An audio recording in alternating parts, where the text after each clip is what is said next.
Hola, muy buenas. Hoy vamos a hablar de las inspiraciones no demasiado reconocidas por George Martin de esta obra, Dune, obra de Frank Herbert en Canción de Hielo y Fuego. Ahora que se estrena la segunda parte de la película, obra de Denis Villeneuve, me parece el mejor momento. Yo creo que lo estáis todos deseando, así que ¡vamos con ello!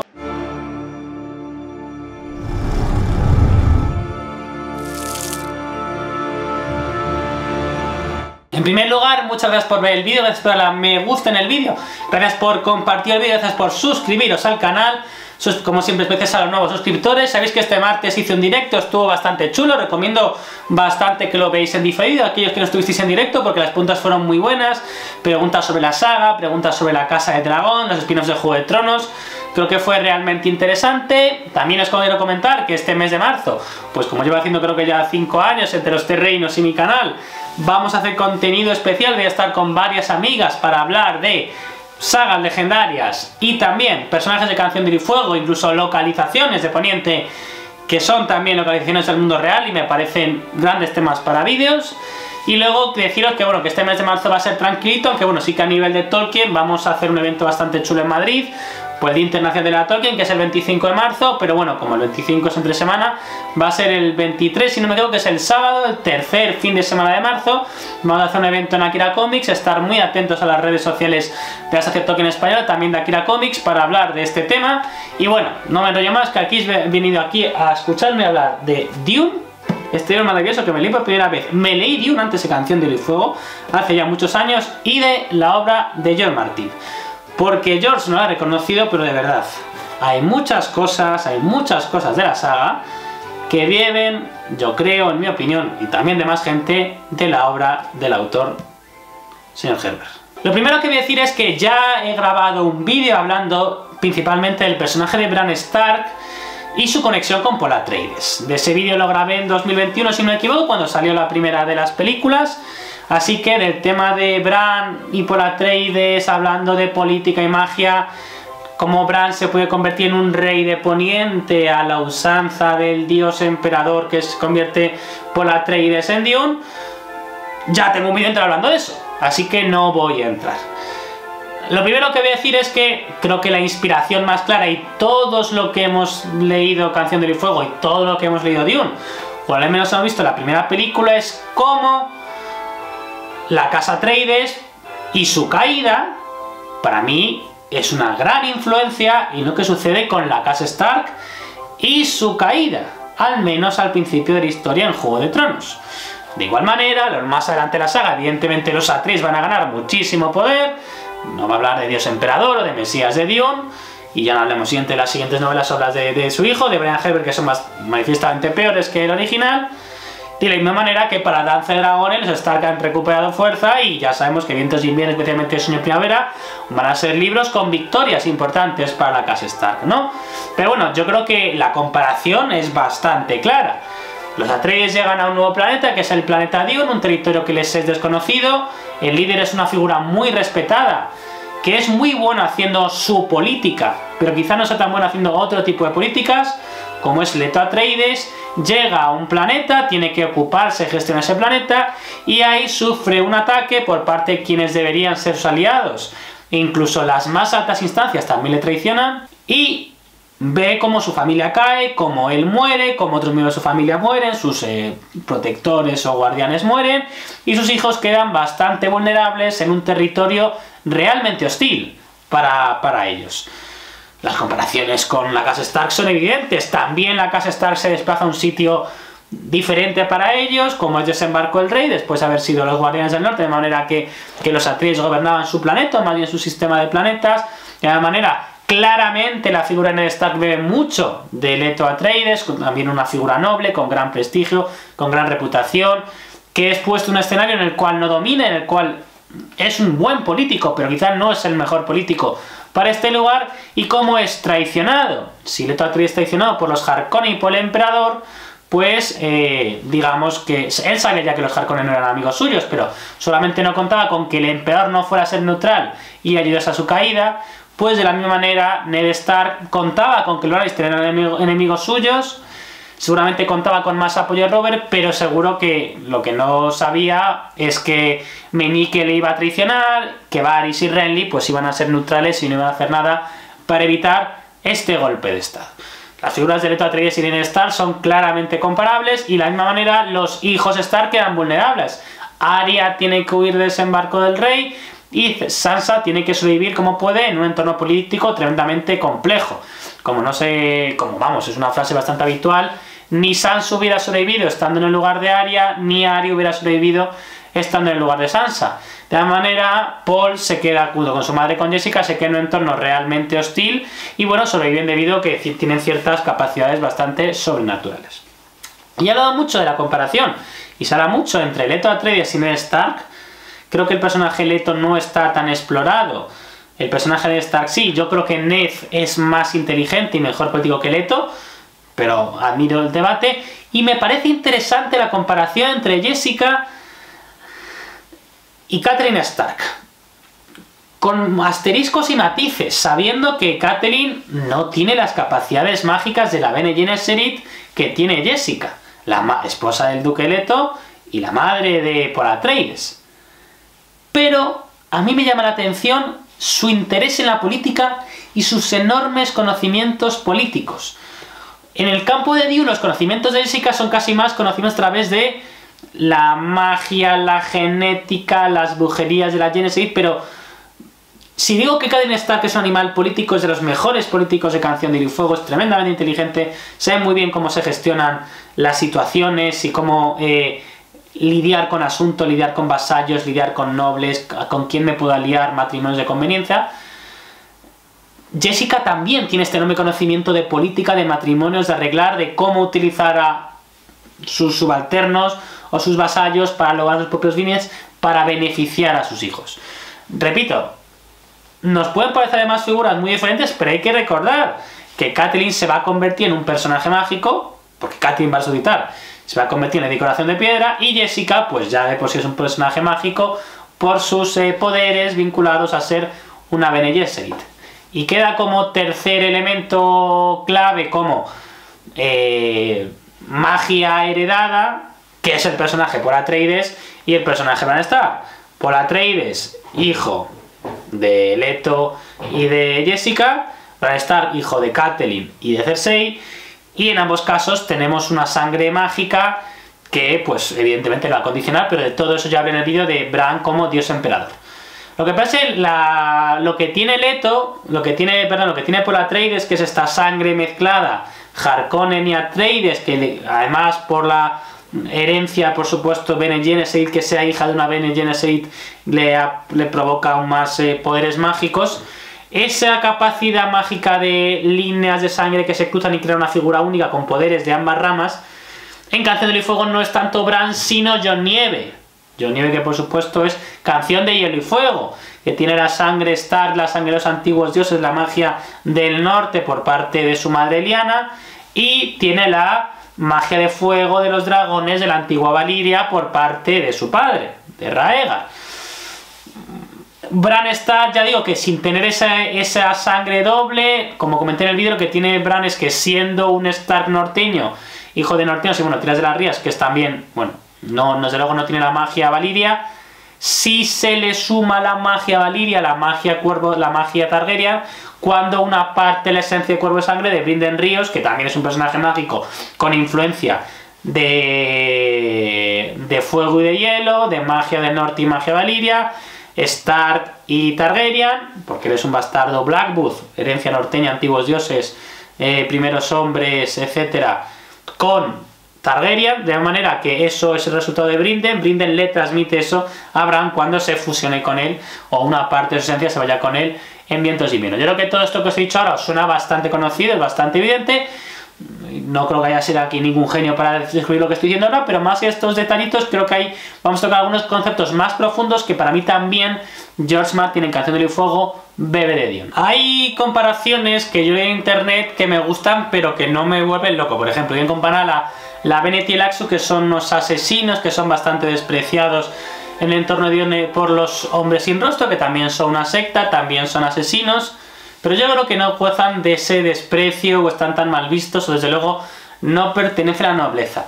Lo que sí me parece que, hablando de Bravos, sí yo creo que George Martin se inspiró hasta cierto punto, repito, inspiración, no ni copia ni plagio, y por supuesto George Martin siempre cualquier elemento histórico le añade sus propios matices, es el tema de la cofradía espacial con el Banco de Hierro de Bravos.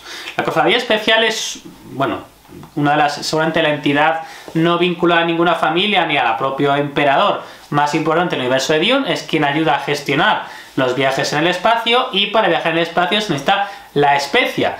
La especia es un material que pues, se encuentra principalmente en el planeta de Dune, en Arrakis, y bueno, el control de la especia pues es lo que básicamente te convierte en tan poderoso, ¿no?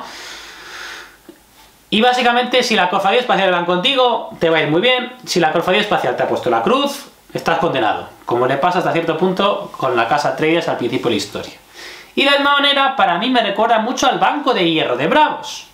En el mundo de Poniente no hay especia, pero hay oro. Y el oro mueve al mundo. Y sin oro no vas a ningún sitio. Y si tienes oro tienes muchísimo poder, como le pasa por ejemplo a la casa Lannister. De hecho, la casa Harkonnen, que evidentemente sería el paralelismo con los Lannister, también se nos dice que tienen especia, y parte de su riqueza está en conseguir la especia, ¿no?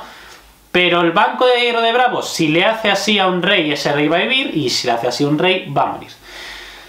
Repito, en un contexto como el de Poniente, en el cual no hay viajes en el espacio, en el cual no hay que alimentar naves, lo que mueve el mundo es el oro, y nadie tiene un control del oro como el Banco de Hierro de Bravos. Además, la cofradía espacial utiliza asesinos, como el Banco de Hierro de Bravos utiliza asesinos, los hombres sin rostro, también de Bravos, para llevar a cabo sus fines. Otro paralelismo que también me parece que es bastante acertado es el de los brujos con el de los Mentats en Dune. Los brujos que vemos en Karth, por ejemplo, tienen una serie de poderes, y parte de sus poderes vienen por consumo de sustancias psicotrópicas, de tomar color del ocaso y otros narcóticos, y hacen que se les ponga la lengua azul o los labios azules, y provocan tener visiones. Vemos a Daenerys tener esas visiones en la Casa de los Eternos en Choque Reyes, y vemos, para quienes han ido el abandonado, que Euron Greyjoy pues también pues, es partícipe de estos elementos, ¿no?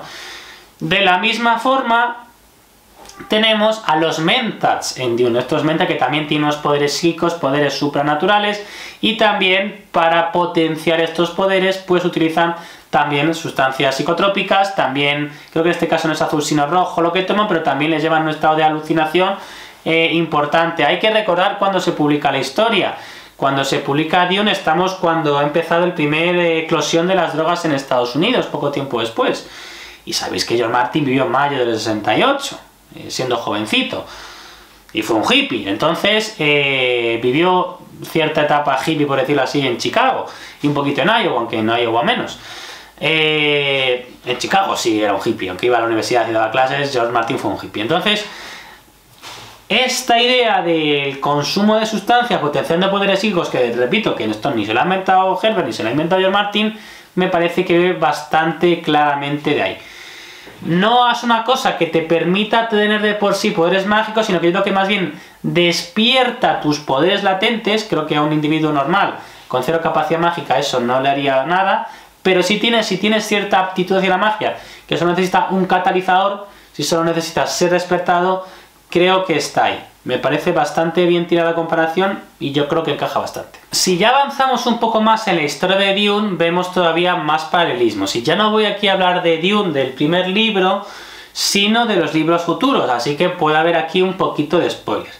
Pero bueno, para que os pongáis en contexto, Dune, la primera novela se publica cuando George Martin tiene 17 años. Así que bueno, creo que son unos spoilers que no me podéis matar si los hacéis. Pero bueno, el primero de ellos sería la figura de Leto II, descendiente de Paul, etc., con cuervo de sangre. ¿Por qué? Ambos son gobernantes de un territorio bastante grande, que son una mezcla humana y divina, con poderes humanos y divinos, que van a extender de forma sobrenatural su esperanza de vida a través de la fusión con un elemento externo. Y a la vez, seguramente igual nos damos cuenta, porque la historia de Dune, de la saga Dune, está muy centrada en los Atreides, y los Atreides son claramente protagonistas, Dune es un poco como si Canción de Hielo y Fuego solo tuviera puntos de vista Stark y no tuviera los puntos de vista Lannister o de otras casas para ver un poco el contraste, o Targaryen para ver un poco el contraste. Pero Leto II es un tirano. Y Cuervo de Sangre es un tirano. Cuervo de Sangre lo vemos a través de los ojos de Bran Stark en Canción de Hielo y Fuego, pero las historias que se nos cuentan en El Caballero de los Reinos, pues podemos pensar que es de los buenos porque no es fuego oscuro, pero tiene un régimen del terror, un régimen dictatorial, un régimen en el cual cualquiera que ose decir algo contra el rey o contra la mano del rey muere, sin prácticamente un juicio. Es un estado de vigilancia, un estado policial de vigilancia absoluta en el cual, bueno, es un tirano. A mí me encanta el personaje de Cuervo de Sangre, me parece fantástico, pero eso no quiere decir para nada que es una buena persona. Es una persona horrible, que repito, que es un auténtico dictador, ¿no? Entonces, ese poder dictatorial más la idea de control de la población y de la fusión con elementos mágicos para extender su vida me parecen bastante claros. Y también, hablando de libros futuros, tengo que mencionar el personaje de Alia y el personaje de Arya. ¿Qué son Alia y Arya? Alia y Arya son dos niñas muy jóvenes que sufren un terror enorme cuando son muy jóvenes, que ven cómo su familia es masacrada, asesinada, sus siervos los siervos de su casa son asesinados en un entorno hostil. Alia nace en Dune después de que haya muerto su padre Leto y los Atreides hayan sido prácticamente exterminados. Arya pues ve como su padre Ned y como pues toda la gente que ya desembarcó el rey con él mueren todos salvo ella y prácticamente Jaime y su hermana Sansa.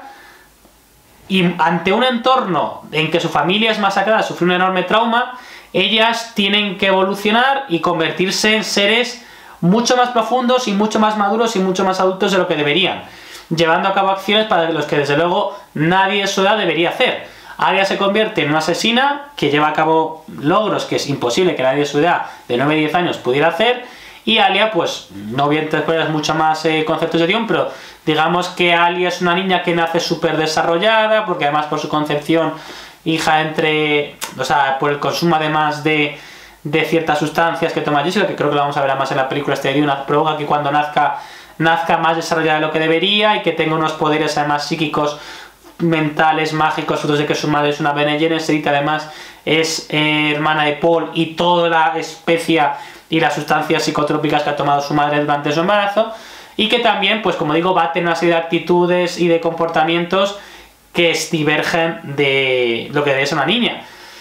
Arya además está en un camino de mucha oscuridad, asumimos que se va a redimir, y en Vientos de Invierno, por ejemplo, creo que es un Arya que ya, siendo cruel y vengativa, vemos que todavía dentro de esa niña de Mercy hay algo de la Arya que nos encanta.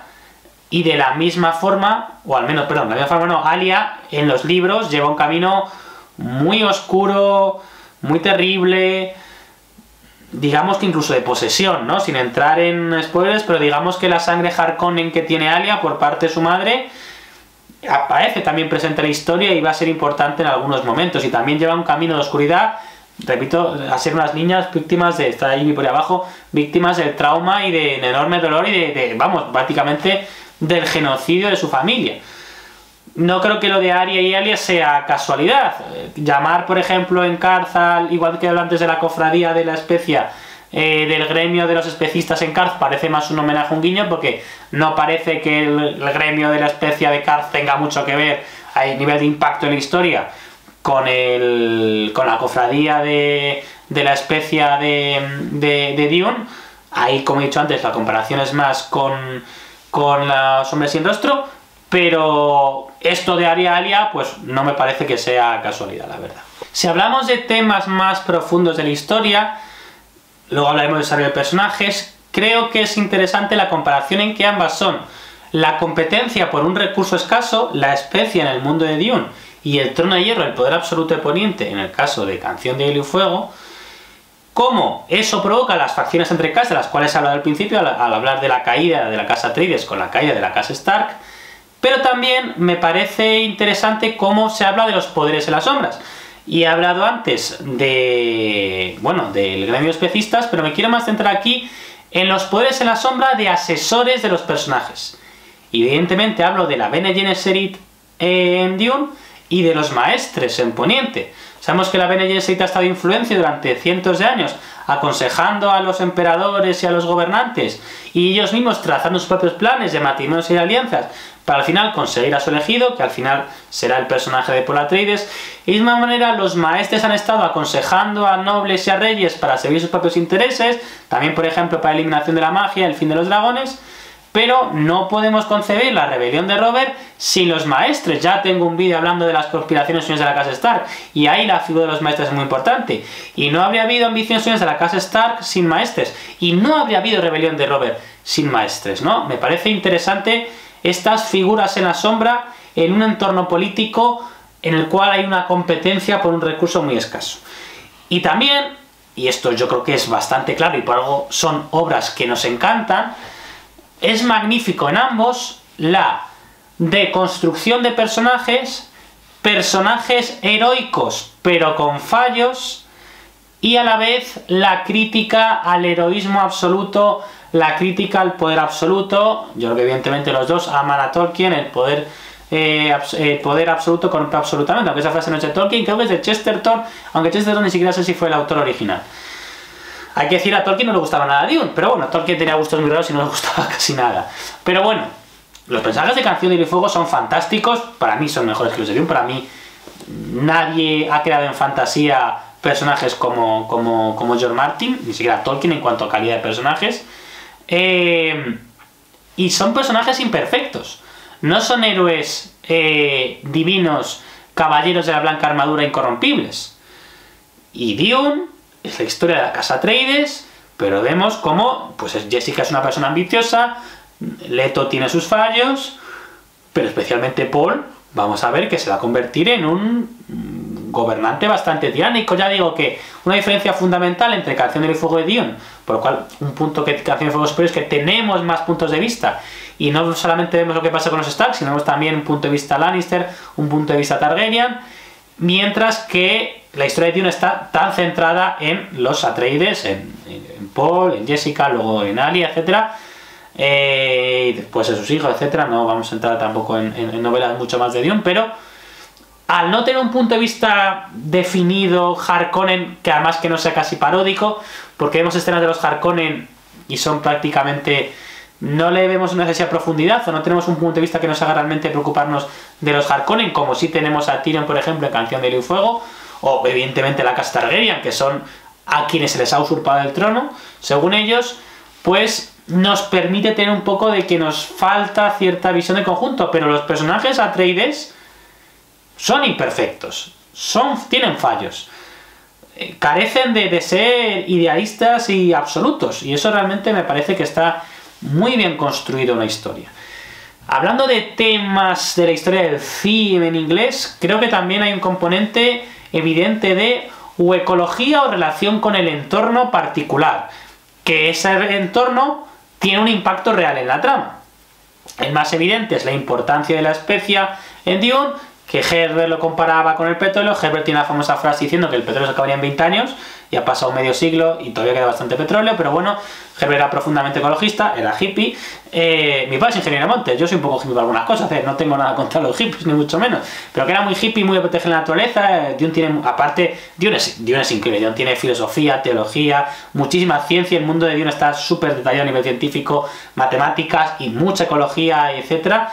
George Martin no ha creado un mundo tan, ni mucho menos complejo a nivel científico, ni ha entrado tanto en teología como entra Dune, y entra para mí un poco menos en ecología. Pero si Dune, pues toda la importancia de la especie y la conservación de la especie como gran recurso que mueve el tal, en Canción del Fuego tenemos el tema del eterno invierno y el tema de cómo estas estaciones distorsionadas provocan la existencia de animales mágicos, como son los wargos y también los dragones. Así que este entorno natural influyendo en la historia, que no es tan habitual en muchas novelas, que si fuéramos hoy diríamos, ¡jo, qué moderno! Es una historia ecologista. Bueno, Herbert escribe esto hace 50 años y Canción del Fuego tiene ya 30, ¿no? Más de 33 desde que se empieza a escribir, ¿no? Entonces, son cosas que se leen muy actuales, pero que fueron escritos hace muchos años, lo cual muestra los visionarios que fueron primero Herbert y luego Martin hablando de su historia. Hablando de política, que es un tema muy profundo, Dune tiene mucha política,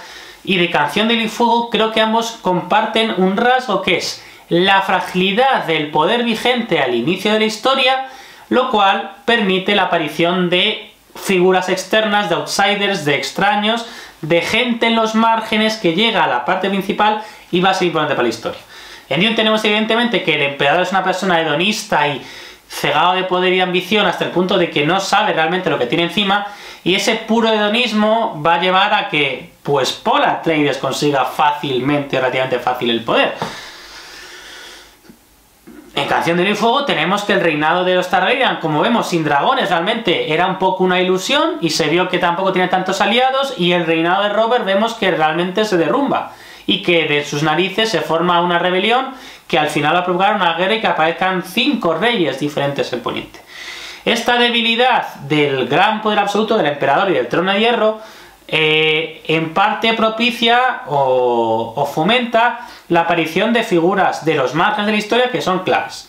Evidentemente en Dune son los Fremen. Los Fremen van a liderar una yihad, creo que el término yihad no aparece en la película original de la primera película de Villeneuve, pero en los libros es una yihad, el término que se utiliza es yihad, para conquistar planetas en honor al emperador, porque el emperador es el nuevo emperador, o Paul es un elegido, es aquel que ha sido, es un mesías, para los Fremen es un mesías, y vamos a luchar por todo el universo gracias al poder de la especia por nuestro mesías, mientras que no tenemos algo tan grande como los Fremen, pero tenemos a los otros que pueden llegar a destruir la humanidad, aunque en este caso no están aliados con un personaje como Paul, no vemos a los otros aliados como Bran, pero sí vemos personajes de los márgenes como son los otros, pero como son los salvajes, y como son en eso los Dothrakis y los Inmaculados, como figuras externas y foráneas que van a impactar en Poniente. Los salvajes van a atacar el muro y podrían ser claves para la guerra en el sur de Poniente, o para luchar contra los otros incluso, y por supuesto los Dothrakis y los Inmaculados, que son aliados de Dany, van a ayudar a luchar en las batallas de Poniente. Y como he comentado en más vídeos, Poniente va a ver a los Dothrakis o los Inmaculados como extranjeros, les va a mirar con desprecio, con racismo, pero van a ser claves para que Daenerys ataque Poniente. Hablando de Daenerys, creo que la historia de Paul, de cómo pues la profecía le puede a uno cegar y volver loco y convertirlo en un tirano, es una enseñanza para Daenerys y su posible camino a la locura, y es una advertencia para Bran, que fusionado con el Cuervo de Tres Ojos también va a tener acceso a la profecía y puede quedar cegado por ella.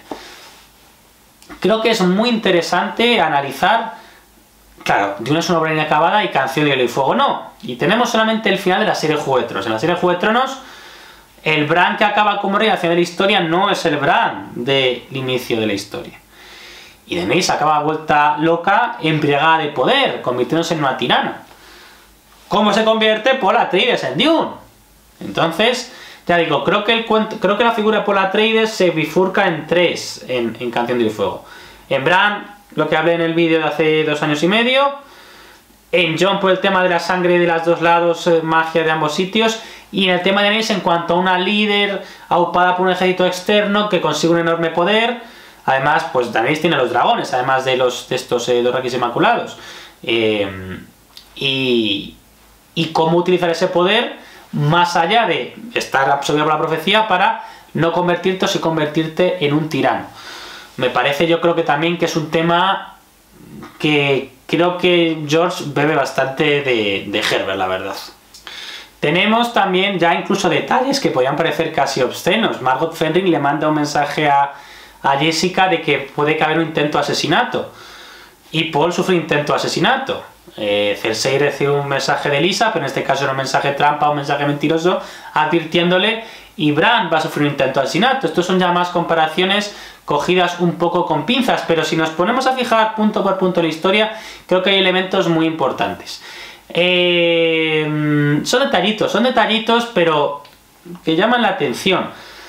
Pero lo que yo quiero al final transmitir en este vídeo es que son, para mí, Dune es la mejor novela de fantasía, perdón, novela de ciencia ficción que yo he leído. Y he leído ciencia ficción, yo menos que alguno de vosotros, pero he leído bastante ciencia ficción. Y Canción de Hielo y Fuego es la mejor novela de fantasía épica moderna. Le pongo ese apellido para diferenciarlo de la fantasía épica que para mí Tolkien es el rey y el creador, ¿no? Pero es que para mí son las dos mejores. No he leído nada mejor. Y entonces yo entiendo que George Martin se inspira evidentemente en sus primeros relatos, en los que escribió en los años 70, en los Mil Mundos, los relatos que, bueno, pues podemos ver en algunos de estos libros publicados por Gigamés, de estos relatos cortos y demás. Nos pondré el enlace en la descripción debajo de estos libros, estos relatos de los 70 a los 80 escritos por George, y evidentemente ahí hay mucho Dune. Repito que Dune se publica cuando George tiene 17 años y George empieza a escribir con 20, 21, 22, 23. Pero es que para mí son los mejores. Para mí son los números uno. Es que para mí no hay un libro de ciencia ficción mejor que este. No lo hay. Es una saga y luego la saga se va diluyendo y a partir del tercer libro, ya el cuarto en adelante, para mí no lo recomiendo en absoluto. Pero 1, 2 y 3 especialmente. 1 es una obra magna. Una obra magna de literatura. Y es de manera que Juego de Tronos, que no sé si lo pensáis en el vídeo, pero está ahí ese lado, es una obra magna de la literatura. Entonces, no critico a George Martin por verse influido por Frank Herbert. Porque George Martin también se ve influido por Tolkien, y tengo ya un vídeo entero y tengo muchos artículos en los Siete Reinos hablando de las influencias y los guiños que tiene George Martin de Tolkien. De hecho, para mí, hay más influencia de George de Dune que del Señor de los Anillos. El Señor de los Anillos crea, regenera, fabrica la fantasía épica, que la fantasía existía ya incluso en época medieval y demás, incluso el Gigamés, pues sus fantasías, etc. Pero a nivel historia, los Atreides, los Stark, pues el gremio de especistas, los hombres sin rostro, la Bene Gesserit de los maestres, hay una serie de cosas que es que cantan mucho que Dios se inspiró en ellas y que no pasa nada. Lo que quiero decir es que no pasa nada porque Dios se inspirara. Porque Dune es una obra maestra y es normal aprender de los maestros. Y George Martin no copia a Dune. George Martin utiliza ciertas ideas, pero luego les da un giro. Paul Atreides no es Bran Stark, Paul Atreides es Bran, es Jon y es Dany. Arya no es Alia. Un personaje como Sansa, que a mí me encanta, no existe en Dune. Canción de Fuego es mucho más complejo porque tiene puntos de vista Lannister, Lannister, Targaryen, Greyjoy, Martell, etc. Dune no nos da esa perspectiva. En Dune no podemos empatizar con los Harkonnen, y yo sí puedo empatizar con Jaime Lannister, al punto de que Jaime Lannister es mi personaje favorito. Dune no ha creado un personaje como Stannis Baratheon, que a mí me vuelve loco. Ni siquiera tiene un Theon Greyjoy. Dune tiene otras cosas. Dune a nivel de ciencia es de dar 20 patadas a todo. A nivel de teología y de psique humano, de trascendencia, George Martin no se mete en eso, a esos niveles. Por supuesto. Pero George a nivel de desarrollo de personajes y creación de personajes no tiene rival. Entonces, por concluir el vídeo, de verdad, George Martin ha creado una obra magna que sí, claramente se inspira en Dune. Negarlo es de necios. Y que George Martin lo haya reconocido para mí es una prueba. Que George Martin, igual que ha dicho que se ha inspirado en otras obras o que ha leído mucha historia medieval, no diga, oye, yo me había empollado mucho Dune cuando escribí Canción de Fuego, y se nota ahí, es una prueba. Es una prueba de que está ahí, ¿no? Y no ha querido negar eso, y no ha querido hacer una influencia, porque a veces puede que le dé un poco de vergüencica, pero verdad, yo, si ves este vídeo, no tengas vergüenza por haberte inspirado en Dune, porque Dune es la mejor obra de ciencia ficción para mí que se ha escrito. Y a cambio, con lo que tú has hecho, tú has cogido varias de esas ideas, es cierto, pero las has transformado y has creado la mejor historia de fantasy épica moderna que jamás ha escrito. Así que, aplausos a Frank Herbert y aplausos, por supuesto, a George Martin. Y nada más. Gracias por ver el vídeo, gracias por darle a me gusta en el vídeo, gracias por compartir el vídeo, gracias por suscribiros. Os recuerdo, este mes me voy a hablar con unas cuantas amigas, hablando de grandes sagas de fantasía, hablando de... bueno, de personajes. Este de mi personaje va a ser muy bueno, ¿eh? Hablando de personajes de la saga, hablando de localizaciones reales comparadas con lugares de Poniente.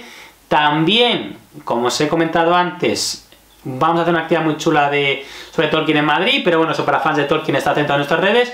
Y lo que os he dicho al principio del vídeo, este martes hice un directo muy guay y que os recomiendo encarecidamente porque de verdad creo que lo vais a disfrutar mucho, aunque lo veáis en diferido. No me enrollo más y nos vemos la semana que viene. Probablemente en marzo tengamos trailer de la Casa del Dragón. Cuando haya trailer de la Casa del Dragón habrá trailer además del vídeo semanal, por supuesto. Así que bueno, no me enrollo más y con Ibe aquí, como veis, dormidito. Nos vemos la semana que viene. Adiós.